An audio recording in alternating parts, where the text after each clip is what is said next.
Noticiario 1936. Los 150 días que cambiaron la historia de España.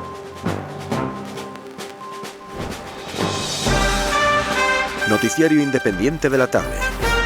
Desde nuestros estudios de la calle Antonio Maura de Madrid.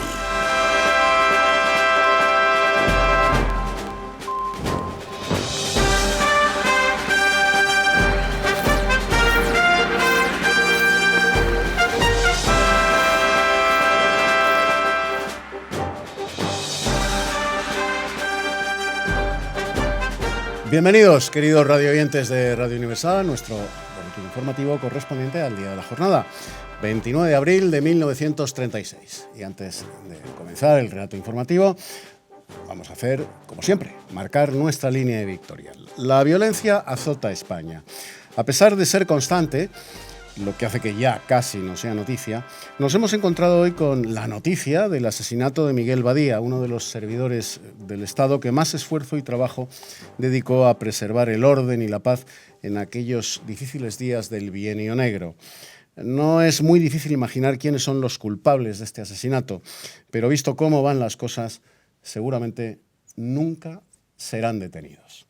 Y antes de comenzar el relato de la actualidad nacional, vamos con una primera noticia de publicidad aquí en Radio Universal. Chervetinal, por 5,80 pesetas, solo en farmacias. Pon remedio al ardor, dolor de estómago, acidez, úlcera, vómitos, diarrea, estreñimiento, colitis y demás malestares vinculados a los intestinos o al estómago. Deja de sufrir y toma Chervetinal. El verdadero, no sucedáneos que mantendrán tu malestar. Vamos pues a abrir esa página de información nacional que les anunciábamos. Hoy se reúne el Consejo Nacional y la minoría de Izquierda Republicana. La semana parlamentaria comenzó ayer con una extraordinaria desanimación en la Cámara. El momento de mayor interés de la sesión de ayer, día 28, fue la votación de una enmienda socialista al proyecto de prórroga del presupuesto. Esta enmienda ha provocado gran inquietud a los diputados de derechas por la supresión de los saberes del clero. Los diputados de derechas han considerado prudente no intervenir para no dar comienzo a nuevos conflictos. La candidatura del señor don Manuel Azaña a las elecciones es el tema que vamos a abordar a continuación. En las reuniones del pasado lunes 27 de varios diputados en el domicilio del presidente del Consejo, la candidatura de Manuel Azaña estaba resuelta. Sin embargo, en las informaciones periodísticas del día 28, el Comité Ejecutivo del Partido de Izquierda Republicana no ha llegado todavía a ningún acuerdo al respecto. A las 3:30 de esta tarde han sido muertos a tiros por unos desconocidos los hermanos don Miguel y don José Badía Capel cuando salían de su domicilio.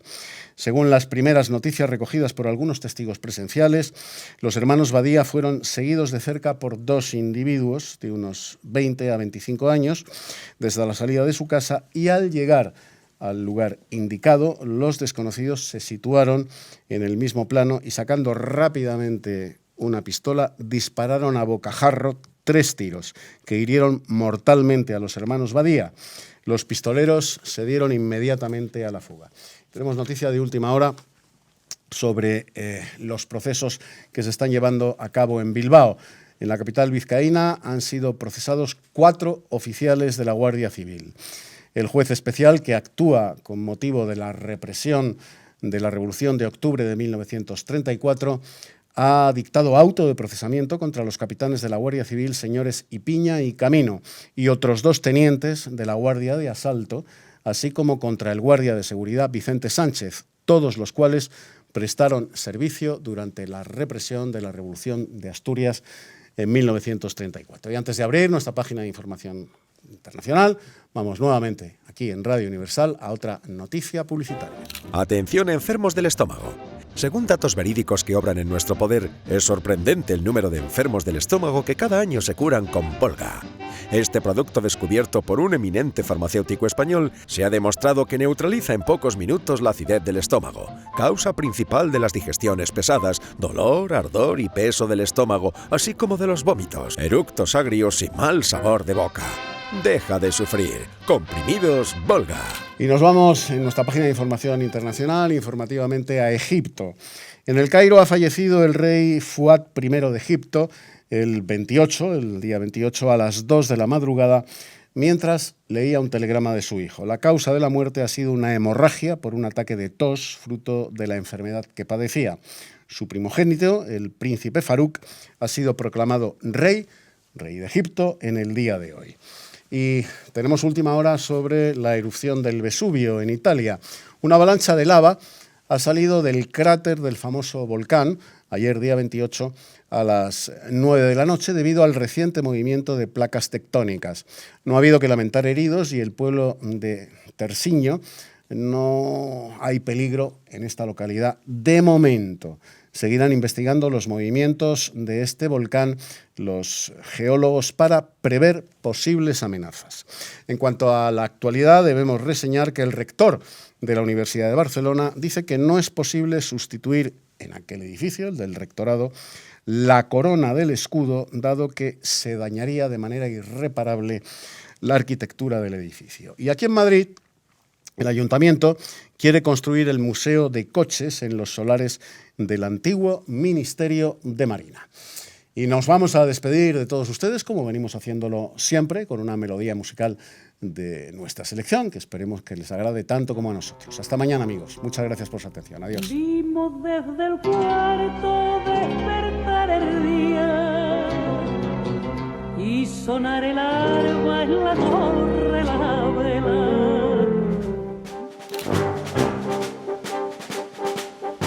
Bueno, pues aquí estamos en el siglo XXI, procedentes, en escasos segundos, del siglo XX, del 29 de abril de 1936, ya estamos en el 29 de abril, pero de 2019, y volvemos a estar con Luis Togores. Luis Togores, profesor, escritor e historiador. Querido Luis, no hace falta que te dé otra vez la bienvenida a tu programa. Sí, además ahora como me han tocado varios días seguidos, porque ocurren muchas cosas juntas, pues... Bueno, hemos hablado del asesinato de Miguel Badía. ¿Quién era, por mejor decir, Miguel Badía? Vamos a ver, Miguel Badía muere asesinado con su hermano cuando salen de casa.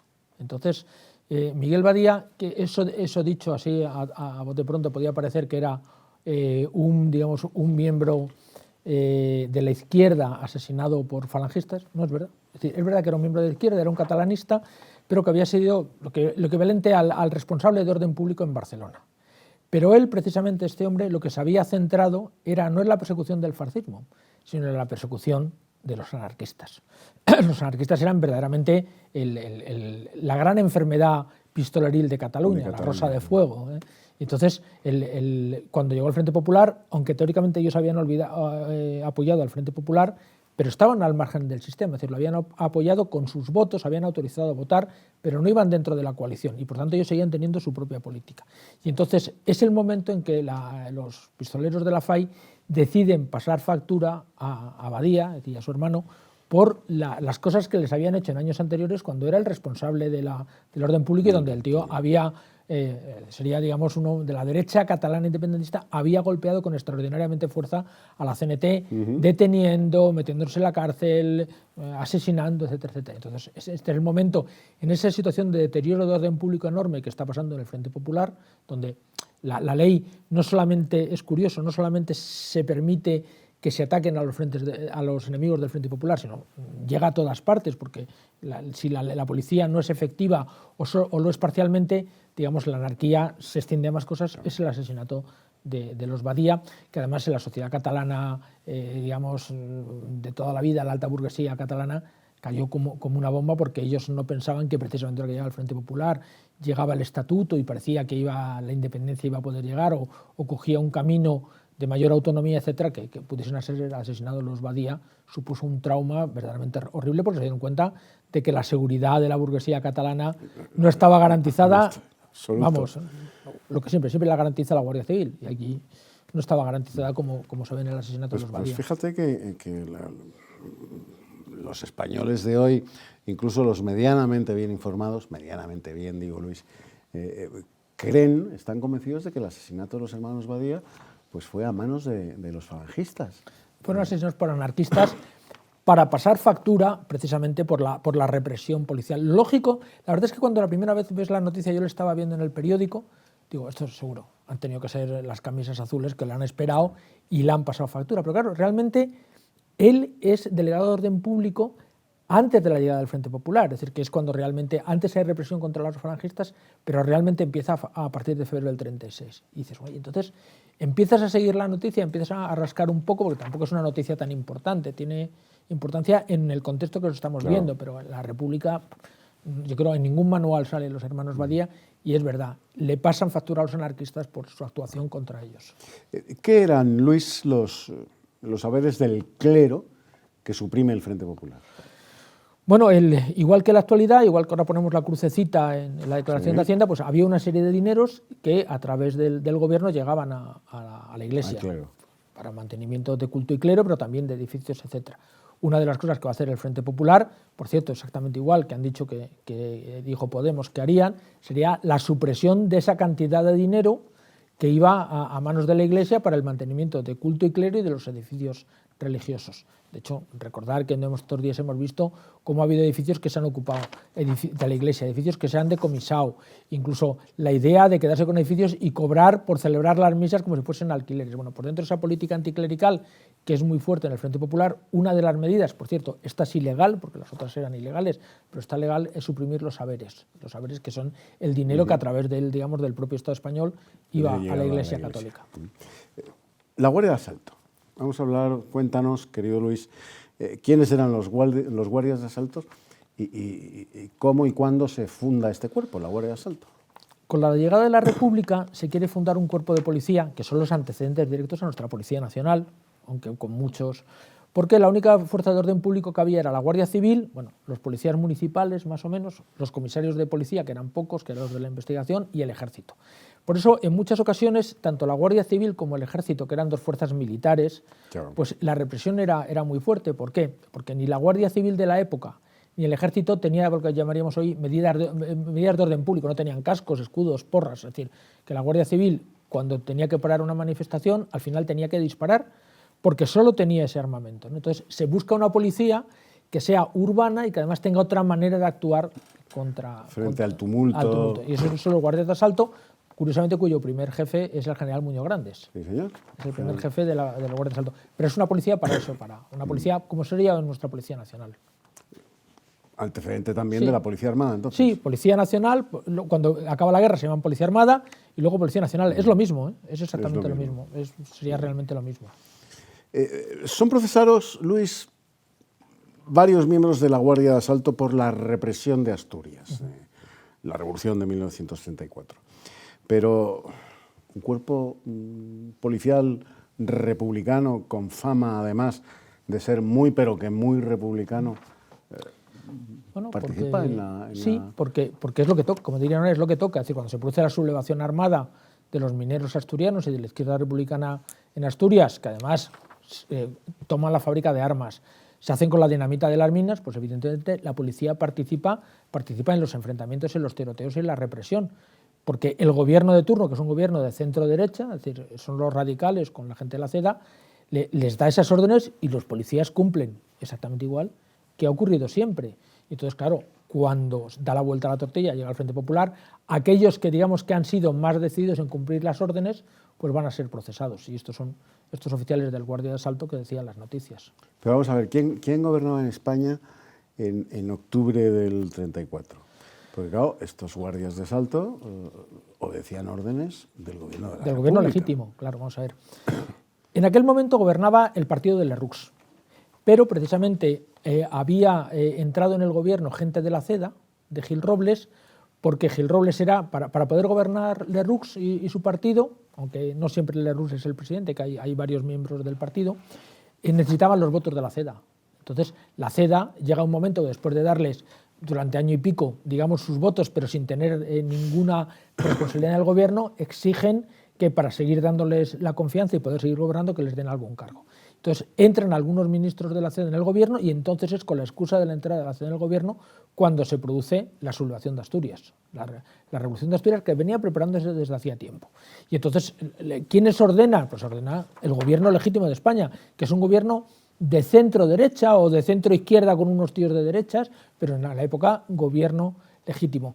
Que además es ese gobierno, que esa época que gobiernan esos 2 años, ha pasado a la historiografía, sobre todo por la izquierda, como el famoso bienio negro. Bueno, bienio negro, no sé por qué, porque de hecho es la época de más progreso y de mayores medidas de adelanto social y de orden que tiene los 5 años de República, son precisamente el bienio negro, que yo le llamaría el bienio de triunfo.